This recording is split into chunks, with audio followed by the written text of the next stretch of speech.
This video is sponsored by Deep Cut Studios. For a wide range of fantastic gaming resources such as battle mats, dice trays and pre-painted bases, check out the description below. Hi guys, welcome back to TNG Productions. My name is Tom. We're back with another painting tutorial where we're going to be looking at the Kurnothi warriors from Skaeth's Wild Hunt from the Warhammer Underworld's Beastgrave starter set. I think this one's called Altheon, this beautiful archer sculpt, and we're going to be showing you how to paint these miniatures using the Citadel Contrast range, accompanied by a little bit of dry brushing. And this is ideally designed for painters who want a quick, easily replicatable finish, who perhaps, like me, maybe not enjoy the painting side as much and just want to get something that you're happy with to a tabletop standard. So we're going to start with the Wraithbone Undercoat Spray. You could choose the grey sear, we're just using Wraithbone for a bit of warmth. And the first two colours we're going to be applying will be Guilliman Flesh and Gryph-hound Orange. Now during this video there will be a lot of paints that are popping up. I will make sure that I pop them all in the comments in a pinned post, so you don't have to worry about keeping track of them with a notepad. You can just copy and paste that into your wish list and sort yourself out. So onto the actual application of the paints then, we're going with Guilliman Flesh because it is a light elfy tone. Elfy, is that even a phrase? An elfy tone, I'm going with it.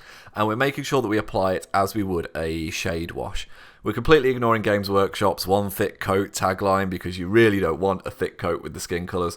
You want to make sure you're moving it around with your brush, you're avoiding it from pooling anywhere, and you want it to sink into the recesses of their really cool facial features. They've got like, bristled noses and kind of furrowed brows, and they're really scowling some of these expressions. So you'll see some of the other miniatures later on. The Gryph-hound Orange is a beautiful, vibrant colour from their hair. They've got obviously their wonderful mohawks on top, and they've got these tails at the back. Just a top tip, just make sure that the brush bristles go into every area you want this paint on. I know that sounds painfully obvious, but what the contrast paint does is as it dries, it kind of constricts and stretches to give that highlight. And sometimes if you've not put the brush into each of those recesses and each of those areas, it'll pull too far and you'll get little white dots. So essentially just make sure you take your time and care to get every aspect of the miniature where you want this paint to go. In addition, if you happen to go over the lines, you've obviously got the Wraithbone in the pot that you can tidy up with. If you've seen our 5 tips video, I do recommend making sure the paints are fully dried before moving on to the next stage, starting with the lighter tones and neatening up with Wraithbone. Because these contrast paints are so vibrant, until we dull them down a little bit with dry brushing, you want to make sure you've got kind of that blank surface to paint on. So we've done the top half of the body, we're going to go on to the bottom half now. So we're going to be using Wildwood and Gore Grunter Fur. Now the Wildwood, because they're these kind of centaur creatures, they've got these kind of hooves and kind of more horse-like legs, I don't even know how to describe that. And then they've got fur obviously on their hips, thigh area, and just above their hooves near their feet. So we're applying the Wildwood. We're going to make sure we move it around and get a nice even spread with our brush. Wildwood is one of those that is a beautiful colour, really good, but if you slop it on, it will leave kind of black marks and it's not great. While the Wildwood is still wet, we're going to put the Gore Grunter Fur on, and then we're going to gently transition it by just pulling the paint ever so slightly towards the Wildwood. And that is because these sculpts, while beautiful, they don't have a definitive line, especially around the feet where this fur is growing, so it naturally insinuates that the fur is starting to grow on the leg and then billowing out. So just by pulling it ever so slightly upwards, which you can see me doing my brush here, just making that transition apparent, you'll get the colours ever so slightly start to blend, and it'll look kind of nice as it dries. So you can see already we've got a lot of the colours down, so we need to focus on the clothing now. Now I'm going to focus on 3 main colours, which is Black Templar, Militarum Green, and Snakebite Leather. You can apply these in whichever order you want on whichever part. I'm going to be using the Black Templar on the leather braces. Now actually, for the sake of this video, it's one of the rare times I think that I actually use 2 coats of Black Templar, and that's because, as you can see on screen, I was using these kind of small flicking paint strokes because I didn't want to go over and accidentally get it on the skin, and it dried quite quickly under the spotlights that we use obviously for battle reports and that. So I went over with a second coat. Your mileage may vary, you might be quite happy with a little bit more brush control to just do one. Let it dry, have a look at it, and if you think it needs to be a bit darker, do so. So that is going on any straps that I want around the back of her kind of harnessed bodice. That is going on her arm sleeves. There are other miniatures that have got swords that you could apply it to, which you'll see at the end of the video. And that is essentially going to be our Black Templar.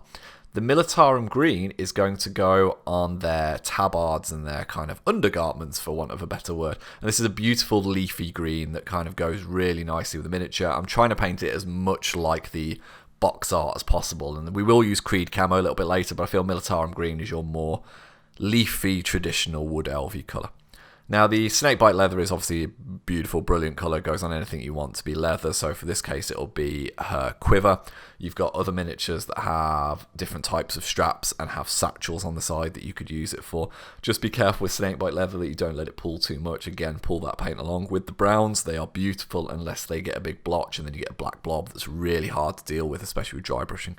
So you can see here, pretty much everything that's not metallic has been sorted, so that leaves us onto the metallics. Look at that, it's almost like I knew where we're going.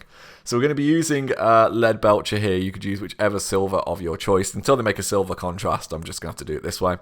So you'll notice that the finished miniature at the start actually had a red bodice, but we're going to undercoat the metallic areas with this lead belcher first to kind of give it something for the red to sit on.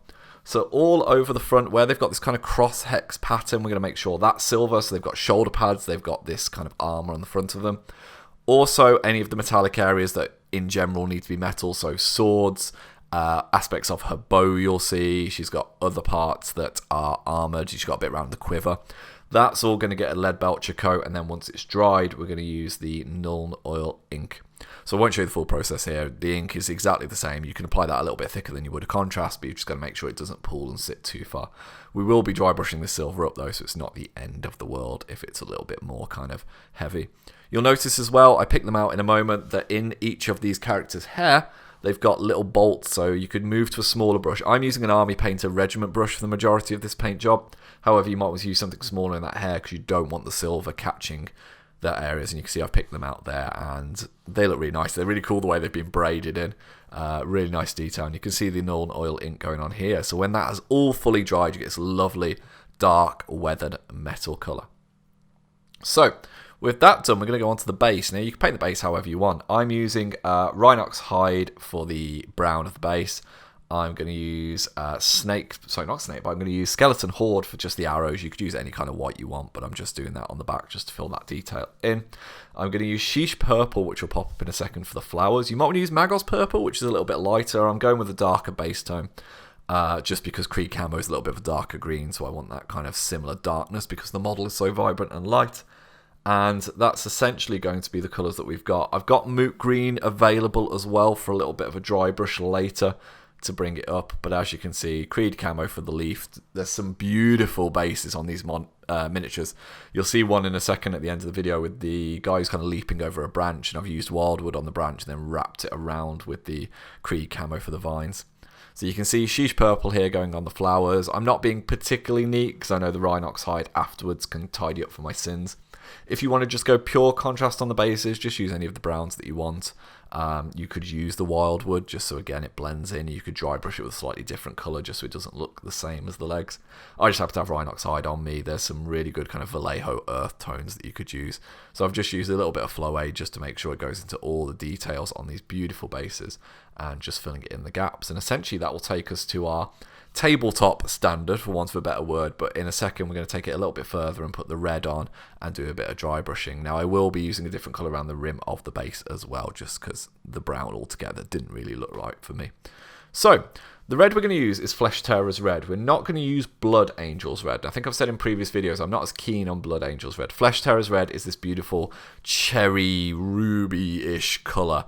So that is going to sit on the tessellated, I'm not very good with maths, the kind of crosshatch pattern of the armour. So this character here has got this wonderful tree motif that you can see, so I've just been careful to paint around the red on that and also do the shoulder pads, so you can see it gives this lovely definition.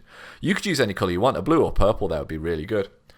So onto the dry brushing stage, we're going to go for our two favourite colours. We're going to use Gorthor Brown on anything that is brown, making sure we pick up all the highlights, and then we're going to use Ushabti Bone on pretty much everything else that isn't a metal. So that would be the skin, the hair, the tail, the Militarum Green, a little bit on the tree branch that's next to her.